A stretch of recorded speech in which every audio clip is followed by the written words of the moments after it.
नमस्कार दोस्तों, क्या F-35 का इंजन बदला जाएगा? इस इंजन में क्या क्या परेशानियां आ रही हैं? ग्रीस जैसे छोटे से देश जिसे टर्की पहले परेशान करता था, वही ग्रीस अब अमेरिका की सहायता से कैसे टर्की के नाक में दम करे हुए है, ये सारी डिटेल्स जानेंगे इस वीडियो में।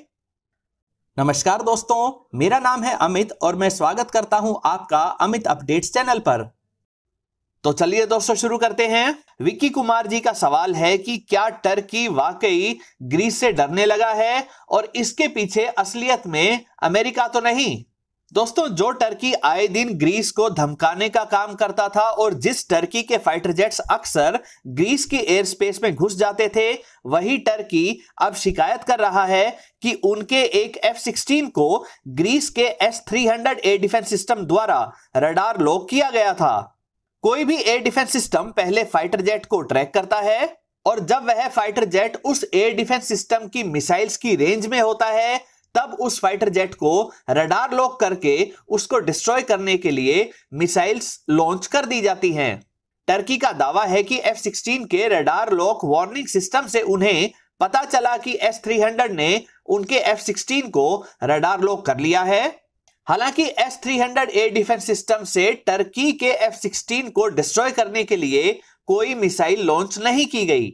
वहीं दूसरी तरफ ग्रीस का कहना है कि S-300 से नहीं बल्कि उनके फाइटर जेट के द्वारा टर्की के F-16 को रडार लॉक किया गया था और टर्की इस मामले को बढ़ा चढ़ाकर बताने के लिए S-300 एयर डिफेंस सिस्टम का नाम ले रहा है। S-300 air defence system Russia ने बनाया था और इसकी मिसाइल्स 150 किलोमीटर दूर तक जाकर अपने टारगेट को डिस्ट्रॉय कर सकती हैं। दोस्तों, ग्रीस की इकोनॉमी 2008 से 2018 तक बुरी तरह से कर्जों से घिरी हुई थी और उनकी गवर्नमेंट के पास इतने पैसे नहीं थे कि वे अपने 150 से ज्यादा F-16 को अपग्रेड करवा सके। वहीं दूसरी तरफ 2008 से 2018 के बीच टर्की खूब तरक्की कर रहा था। उनके पास 245 F-16 हैं। F-16 की लोकल असेंबली भी टर्की में हो रही थी। F-16 फाइटर जेट के पार्ट्स को बनाकर उन्हें असेंबल करने से जो एक्सपर्टीज टर्की ने हासिल की, उसी के दम पर खुद का 5th जनरेशन का TFX जेट भी डिजाइन कर लिया। अमेरिका के F-35 जेट प्रोग्राम का भी टर्की एक खास पार्टनर देश बन गया था। तो अपनी बढ़ती ताकत के दम पर टर्की अक्सर ग्रीस को परेशान करने लग गया था। लेकिन दोस्तों, 2018 के बाद ग्रीस के हालात सुधरने लगे और उन्होंने अपने फाइटर जेट्स को मॉडर्नाइज करना शुरू कर दिया। अमेरिका की सहायता से पुराने F-16 को लेटेस्ट वेरिएंट में अपग्रेड करवाया जा रहा है। टर्की के F-16 को हराने के लिए फ्रांस से 24 राफेल लिए जा रहे हैं। जहां रशिया से S-400 एयर डिफेंस सिस्टम खरीदने की वजह से टर्की को F-35 प्रोग्राम से बाहर निकाल दिया गया, तो वहीं ग्रीस अब टर्की को मिलने वाले इन्हीं F-35 जेट्स को खरीद रहा है। यानी कुछ ही वर्षों में ऐसा पासा पलटा कि ताकतवर टर्किश एयरफोर्स तो कमजोर हो रही है और ग्रीस की कमजोर एयरफोर्स ताकतवर बन गई। हालांकि इन सब के पीछे अमेरिका की भूमिका काफी अहम रही है। टर्की द्वारा S-400 एयर डिफेंस सिस्टम लेने की वजह से अमेरिका गुस्सा हो गया और इसी नाराजगी को निकालने के लिए टर्की को एक तरह से सजा दे रहा है। टर्की द्वारा नेटो ग्रुप में नए देश जोड़ने की प्रोसेस में भी रुकावट डालने से अमेरिका परेशान है। इन्हीं सब के रिएक्शन के रूप में अमेरिका अब लगातार टर्की को पीछे खींच रहा है। टर्की की करेंसी की वैल्यू भी बेहद तेजी के साथ नीचे गिर रही है। जहां पहले $1 के लिए सिर्फ 3 या 4 टर्किश लीरा ही देनी पड़ती थी, तो अब हर $1 के लिए 18 लीरा चुकानी पड़ रही है। इससे टर्की में महंगाई भी तेजी से बढ़ रही है और अब टर्की के लिए बाहर के देशों से हथियार खरीदना भी महंगा होता जा रहा है। अमेरिकी इंजन्स, रडार्स व सेंसर्स ना मिलने के कारण टर्की का TFX जेट भी तैयार नहीं हो पा रहा है। अमेरिका से F-35 जेट तो दूर की बात, F-16 के लेटेस्ट वेरिएंट भी नहीं मिल पा रहे हैं। हालांकि टर्की के लिए एक अच्छी खबर यह है कि उनके बैरक्तार ड्रोन और अकिंसी ड्रोन को काफी सारे देश खरीद रहे हैं। दोस्तों, कुल मिलाकर बात करें तो टर्की अमेरिका को नाराज करने की कीमत चुका रहा है। दोस्तों अगला सवाल हितेश कुमार सैनी जी का है। हितेश जी XA-100 इंजन के बारे में जानना चाहते हैं।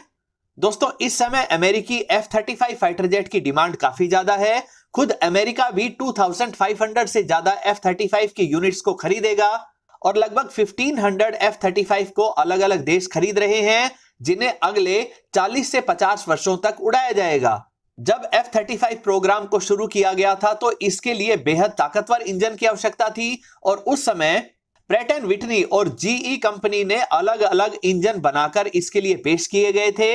हालांकि प्रैट एंड विटनी का इंजन ही इस प्रोग्राम के लिए सेलेक्ट किया गया था। प्रैट एंड विटनी का F-135 इंजन 190 किलो न्यूटन की थ्रस्ट को जनरेट कर सकता है। इतनी थ्रस्ट इस फाइटर जेट के लिए काफी थी, लेकिन जैसे जैसे F-35 को ज्यादा एडवांस्ड बनाने की कोशिश की गई, इसमें नए सेंसर्स और नए इक्विपमेंट लगाए गए, तो उसकी वजह से F-35 का वजन पहले के मुकाबले बढ़ गया और इतनी थ्रस्ट होने के बावजूद भी इस इंजन में कमियां महसूस होने लगी। इसके बाद मांग उठने लगी कि F-35 में नए किस्म का इंजन लगाया जाना चाहिए जो ज्यादा पावरफुल हो और जो ज्यादा फ्यूल एफिशिएंट हो, यानी कि इसकी रेंज भी बढ़ सके। इसी गैप को पूरा करने के लिए GE ने अपने इंजन XA-100 को सामने रखा है। GE का XA-100 इंजन मौजूदा FA-35 इंजन के मुकाबले 3 फायदे देता है।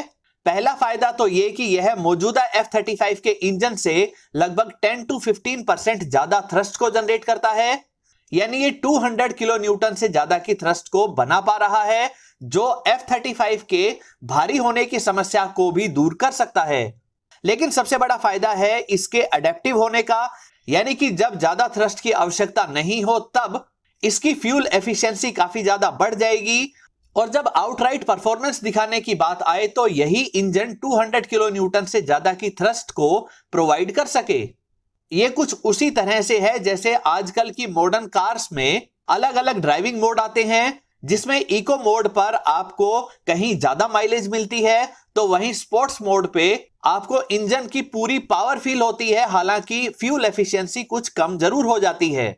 इसी तरह की एडेप्टिव टेक्नोलॉजी अलग अलग रिक्वायरमेंट्स के हिसाब से GE के XA-100 इंजन में भी लगाई गई है। ज्यादा पावर के लिए ज्यादा एयर को इंजन कोर की तरफ डाइवर्ट किया जाता है। इस इंजन का एक बड़ा फायदा यह भी मिलेगा कि इसमें मौजूदा F-35 इंजन के मुकाबले कूलिंग कैपेसिटी 2 टाइम्स ज्यादा है। F-35 का मिशन कंप्यूटर, इसके सेंसर्स, इसके इक्विपमेंट्स काफी ज्यादा गर्मी को प्रोड्यूस करते हैं। उससे F-35 के इंफ्रारेड सिग्नेचर के बढ़ने की समस्या भी सामने आ रही है। साथ ही अगर इन इक्विपमेंट्स को ठीक से कूल ना किया जाए तो ये ठीक से काम भी नहीं करेंगे।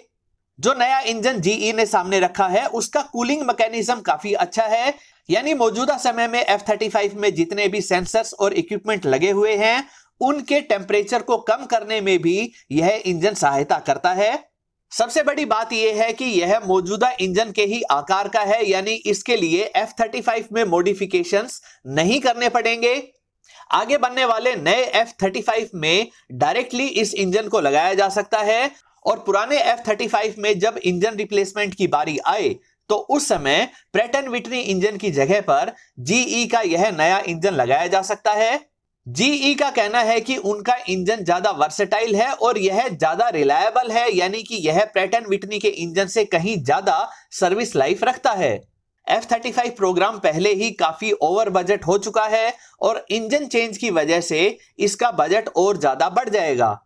इसी वजह से अमेरिकी एयरफोर्स अभी यह डिसाइड नहीं कर पा रही है कि उन्हें इस नए इंजन की तरफ जाना चाहिए या मौजूदा इंजन के साथ ही F-35 को उड़ाते रहना चाहिए। लेकिन दोस्तों एक बात जरूर है कि भविष्य में इसी तरह के एडेप्टिव इंजन्स को ही इस्तेमाल किया जाएगा। अमेरिका जिस 6th जनरेशन के फाइटर जेट के ऊपर काम कर रहा है उसमें भी इसी तरह के एडेप्टिव इंजन को लगाया जाएगा। दोस्तों ये थे आपके कुछ सवाल जिनके सटीक फैक्ट बेस्ड जवाब तलाशने के लिए मैंने जितना हो सका उतनी रिसर्च की। उम्मीद करता हूं आपको यह वीडियो पसंद आई होगी। अगर यह वीडियो आपको अच्छी लगे तो इसे लाइक करें, दोस्तों के साथ शेयर करें और चैनल को सब्सक्राइब करना ना भूलें। नमस्कार।